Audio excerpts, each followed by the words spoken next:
और 5 मई 2007 की काली अंधेरी रात में फ्लाइट 507 तूफानी बादलों को चीरते हुए अपनी मंजिल की ओर बढ़ रहा था। लेकिन अचानक से ये प्लेन राइट की ओर झुकने लगा। कुछ देर बाद ये प्लेन ATC के रडार से भी गायब हो गया। न कोई मेडे कॉल और न ही कोई इमरजेंसी सिग्नल। तूफान के शोर में ये कहीं गुम हो गया। क्या हुआ था इस प्लेन के साथ? क्यों इस प्लेन को सदी के सबसे डरावने हादसे में गिना जाता है? आइए जानते हैं पूरी कहानी आज के इस वीडियो में। ड्वाला इंटरनेशनल एयरपोर्ट कैमरून, 5 मई 2007। बोइंग 737 का एक विमान जिसे केन्या एयरवेज ऑपरेट कर रही थी, ये ड्वाला इंटरनेशनल एयरपोर्ट कैमरून से उड़ान भरने वाला था। उस दिन मौसम काफी खराब थी। प्लेन में धीरे धीरे 108 पैसेंजर सवार होने लगे। इन पैसेंजर्स के अलावा 4 क्रू मेंबर्स और 2 पायलट्स थे। कैप्टन फ्रांसिस इस प्लेन को उड़ाने वाले थे। इनके पास 8500 फ्लाइट आवर का एक्सपीरियंस था। वहीं फर्स्ट ऑफिसर एंड्रू थे। इनकी उम्र 23 साल थी और बस 3 साल पहले इन्होंने केन्या एयरवेज ज्वाइन किया था। इनके पास एक्सपीरियंस बहुत कम थी, यानी कि हम ये कह सकते हैं कि ये फ्लाइट कैप्टन के भरोसे ही उड़ान भर रहा था। फाइनली सारे प्रिपरेशन के बाद ये प्लेन टेक ऑफ करने के लिए तैयार हो गया, लेकिन मौसम की खराबी की वजह से प्लेन को उड़ान भरने का परमिशन नहीं मिला। 1 घंटे तक उन्हें और वेट करना पड़ा। ड्वाला इंटरनेशनल एयरपोर्ट से उड़ान भरने से पहले भी वो टेक ऑफ और लैंडिंग कर चुके थे और वो जल्दी से जल्दी ड्वाला इंटरनेशनल एयरपोर्ट कैमरून से उड़ान भर के जोमो केन्याटा इंटरनेशनल एयरपोर्ट में जाना था। मौसम की खराबी की वजह से वो काफी फ्रस्ट्रेट हो रहे थे और 1 घंटे के बाद फाइनली उन्होंने डिसाइड कर लिया कि अब जैसे भी हो मैं टेक ऑफ कर जाऊंगा। इनके अलावा 2 और प्लेन भी वेटिंग में थे। उन दोनों ने ऐसा करने का साहस नहीं किया, लेकिन केन्या एयरवेज के पायलट ये ठान चुके थे कि अब मुझे टेक ऑफ करना ही है। फाइनली ATC भी क्या करता? अगर सामने से पायलट खुद कह रहा है कि मैं टेक ऑफ कर सकता हूँ, तो ATC कौन होता है उन्हें रोकने वाला? शायद इसलिए उन्होंने भी कह दिया कि ठीक है आप टेक ऑफ कर जाओ। 11:06 प्लेन टैक्सिंग करते हुए रनवे पर पहुंच गया। खराब मौसम और अंधेरी रात होने की वजह से विजिबिलिटी बहुत कम हो चुकी थी, लेकिन फिर भी ये प्लेन टेक ऑफ कर गया। आगे इस प्लेन के साथ बहुत बड़ी अनहोनी होने वाली थी। जोमो केन्याटा इंटरनेशनल एयरपोर्ट का ATC, जहां पर यह प्लेन लैंड करने वाला था, वो लगातार इस प्लेन को ट्रैक कर रहे थे।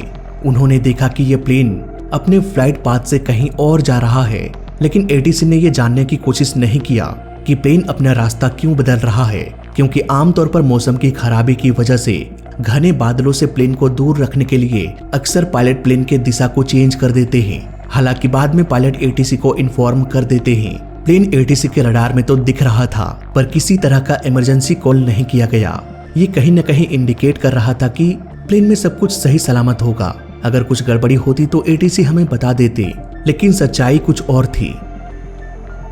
उड़ान के करीब 1 घंटे बाद जोमो केन्याटा इंटरनेशनल एयरपोर्ट का ATC ड्वाला इंटरनेशनल एयरपोर्ट में कांटेक्ट किया और कहा कि केन्या एयरवेज फ्लाइट 507 हमारे एयरपोर्ट में लैंड करने वाला था।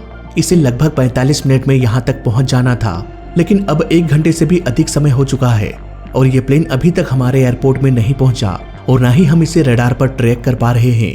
कोई इमरजेंसी कॉल भी नहीं किया गया है हमें। ड्वाला इंटरनेशनल एयरपोर्ट के ATC ने यह कंफर्म किया कि यहाँ से तो ये प्लेन उड़ान भर चुका है और टेक ऑफ के बाद हमने फ्लाइट 507 से कांटेक्ट नहीं किया। साफ शब्दों में कहें तो दोनों ATC को बिल्कुल भी पता नहीं था कि उड़ान भरने के बाद इस प्लेन का क्या हुआ। बस इतना पता था कि मौसम साफ नहीं था, प्लेन ने अपना डायरेक्शन बदला था, लेकिन इसके बाद क्या हुआ कोई आइडिया नहीं। बस ये अनुमान लगाया जा रहा था कि हो सकता है ये प्लेन कहीं क्रैश हो गया। रात के समय खराब मौसम की वजह से रेस्क्यू टीम हेलीकॉप्टर की मदद से प्लेन की खोजबीन भी नहीं कर सकते थे। अगर ये प्लेन सिटी के आसपास कहीं गिरता तो तुरंत ही ये न्यूज आग की तरह फैल जाती। कोई ना कोई इंसान तो क्रैश होते हुए देख ही लेता और क्रैश के लोकेशन का पता चल जाता, लेकिन कई घंटे गुजरने के बाद भी प्लेन का कुछ भी पता नहीं चल पाया।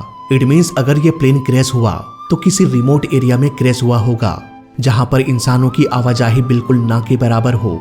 सुबह होने के बाद रेस्क्यू टीम को भेजा गया ये देखने के लिए कि आखिर कहां पर यह प्लेन क्रैश हुआ। रेस्क्यू टीम प्लेन के लास्ट लोकेशन को ट्रैक करते हुए पूरे एरिया की छानबीन करने लगे, लेकिन सुबह से शाम हो गई फिर भी ये प्लेन नहीं मिला। रात के अंधेरे में भी इस प्लेन को खोजा गया, फिर भी ये प्लेन कहीं भी नहीं दिखाई दिया। रेस्क्यू टीम को जल्द से जल्द घटनास्थल पर पहुंचना था, तभी घायलों की जान बच सकती थी। लेकिन हादसे के 24 घंटों बाद तक भी पता नहीं चल पाया कि प्लेन आखिर कहां पर क्रैश हुआ। सर्च ऑपरेशन जारी रहा और 2 दिन बाद कुछ गांव के निवासियों ने घने जंगल में प्लेन का मलबा देखा और तब जाकर ये बात फैली कि प्लेन दरअसल घने जंगलों में क्रैश हुआ है। कुछ घंटों बाद वहां रेस्क्यू टीम पहुंची। जब उन्होंने वहां का नजारा देखा तो रूह कपा देने वाली मंजर दिखाई दिया। प्लेन के इतने टुकड़े हो चुके थे मानो ये प्लेन फुल स्पीड से धरती से टकरा गया हो। किसी की भी बचने की कोई उम्मीद नजर नहीं आ रही थी। घटनास्थल से 29 बॉडीज को निकाला गया। जहां ये क्रैश हुआ था वहां काफी दलदल था। कुछ बॉडी दलदल में धंस गया और कुछ तो आग में इतने झुलस चुके थे कि उन्हें पहचानना भी बहुत मुश्किल हो गया। अब इन्वेस्टिगेशन की टीम को यह पता लगाना था कि आखिर ये हादसा कैसे हो गया। इन्वेस्टिगेशन की टीम ने यह देखा कि जिस जगह पर यह प्लेन क्रैश हुआ था, कि जिस एरिया में यह प्लेन क्रैश हुआ, उस रास्ते से होकर इस प्लेन को उड़ना ही नहीं था। इस प्लेन को सीधे फ्लाई करना चाहिए था, लेकिन ये राइट की ओर मुड़ गया। ऐसा लग रहा था मानो प्लेन यू टर्न लेके उसी एयरपोर्ट में लैंड करना चाह रहे थे जहां से ये प्लेन टेक ऑफ किया था। हो सकता है ये प्लेन कम स्पीड के कारण स्टॉल में चला गया हो। स्टॉल बेसिकली एविएशन का एक कंडीशन होता है। प्लेन का इंजन प्लेन को तेजी से आगे की ओर बढ़ाता है। अगर प्लेन का स्पीड धीरे धीरे कम होने लगे तो प्लेन को लिफ्ट मिलना भी धीरे धीरे कम हो जाता है और एक वक्त ऐसा आता है जब प्लेन को लिफ्ट मिलना पूरी तरह से बंद हो जाता है। ऐसे केस में प्लेन सीधे नीचे की ओर गिरने लगेगा। मे भी इंजन फेल हो गया हो या फिर कुछ तो इस प्लेन में टेक्निकल प्रॉब्लम हुई होगी जिसकी वजह से पायलट यू टर्न लेके वापस एयरपोर्ट में लैंड करना चाह रहे थे।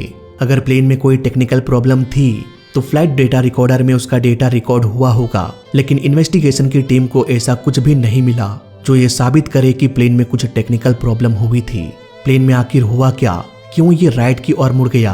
क्यों पायलट ने कोई मेडे कॉल नहीं किया? आखिर क्या टेक्निकल प्रॉब्लम हुई थी? इन सब का पता लगाने के लिए प्लेन के दोनों ब्लैक बॉक्स को खोज निकालना था। दिक्कत ये थी कि प्लेन का बहुत सारा मलबा क्रैश के बाद दलदल में धंस चुका था।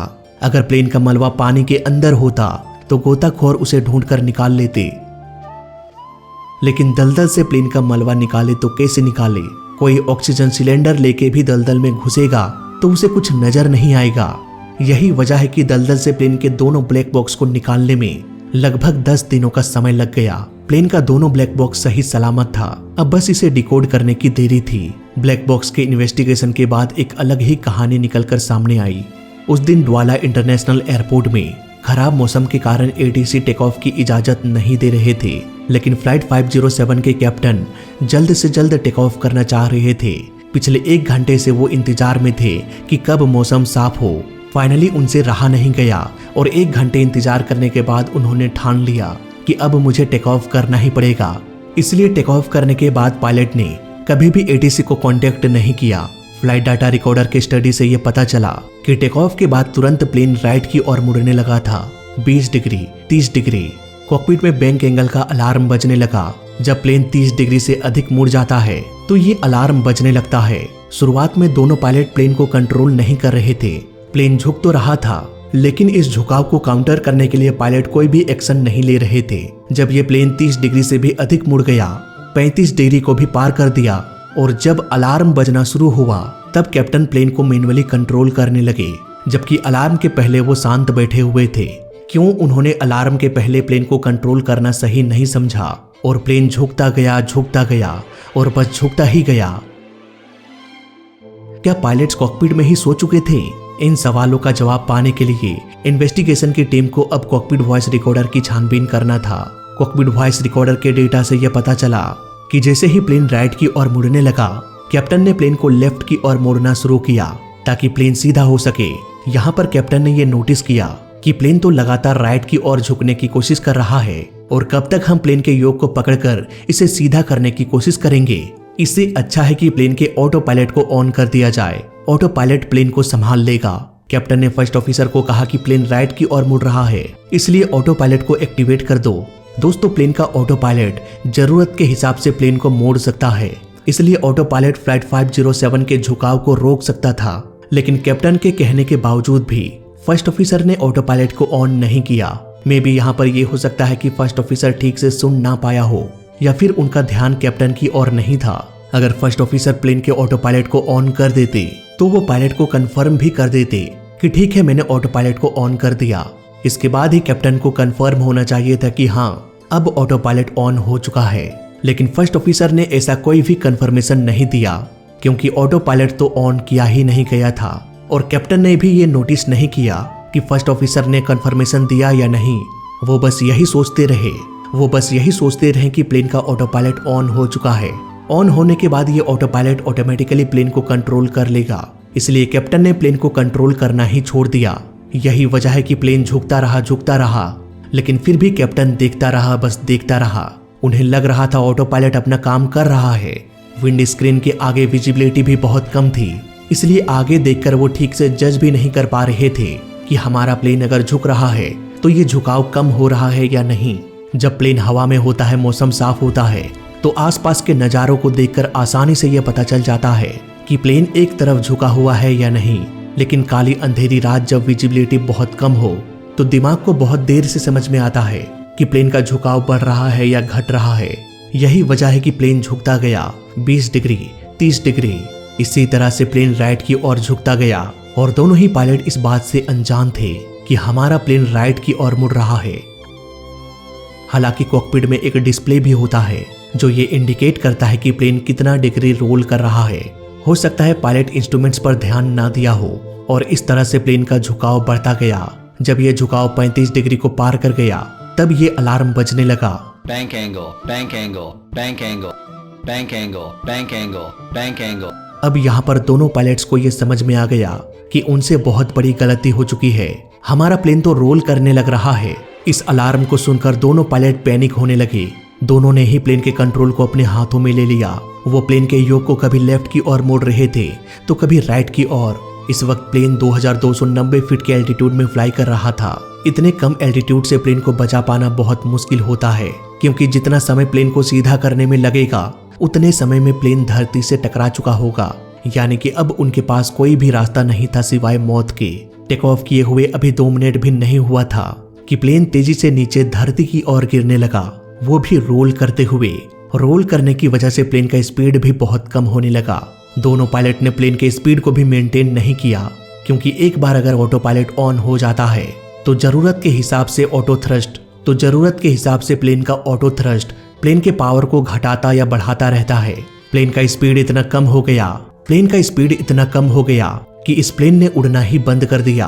वापस से अगर प्लेन के इंजन के स्पीड को बढ़ाया जाए तब भी इंजन को मैक्सिमम पावर तक पहुंचने में कुछ सेकंड्स का वक्त लग जाता और तब तक ये प्लेन क्रैश हो गया। ये घटनाएं हमें सिखाती है कि अगर दो पायलट के बीच अच्छे से कम्युनिकेशन ना हो तो अंजाम कितना घातक हो सकता है। खराब मौसम में इन्होंने टेक ऑफ किया। कोई भी कंट्रोल का यूज करने से पहले कंफर्मेशन की जाती है। जैसे कि अगर ऑटो पायलट ऑन करना था तो कैप्टन फर्स्ट ऑफिसर को बोलता कि ऑटो पायलट ऑन करो। फर्स्ट ऑफिसर ऑटो पायलट को ऑन करता और वापस से जवाब देता कि ऑटो पायलट ऑन हो चुका है। लेकिन इन सारे रूल्स को फॉलो नहीं किया जा रहा था। वहीं बात करें अगर मेडे कॉल की, तो मुझे लगता है उनको इतना समय नहीं मिला होगा कि मेडे कॉल किया जाए, क्योंकि जब प्लेन का एल्टीट्यूड कम हो रहा था, प्लेन रोल करने लग रहा था, तब तक तो कैप्टन को यही लग रहा था कि ऑटो पायलट अपना काम कर रहा है, हम बिल्कुल सुरक्षित हैं। और अगर कोई सुरक्षित रहेगा तो वो मेडे कॉल क्यों करेगा। मे बी इसलिए कोई मेडे कॉल नहीं किया गया। और जब उन्हें एहसास हुआ कि प्लेन क्रैश होने वाला है तो वो प्लेन को कंट्रोल करने में लगे हुए थे, ना कि मेडे कॉल में। और आने वाले कुछ पलों के बाद ये क्रैश हो गया। तो ये थी कहानी केन्या एयरवेज फ्लाइट 507 की। मैं मिलता हूँ आपसे किसी और इन्वेस्टिगेशन वीडियो में।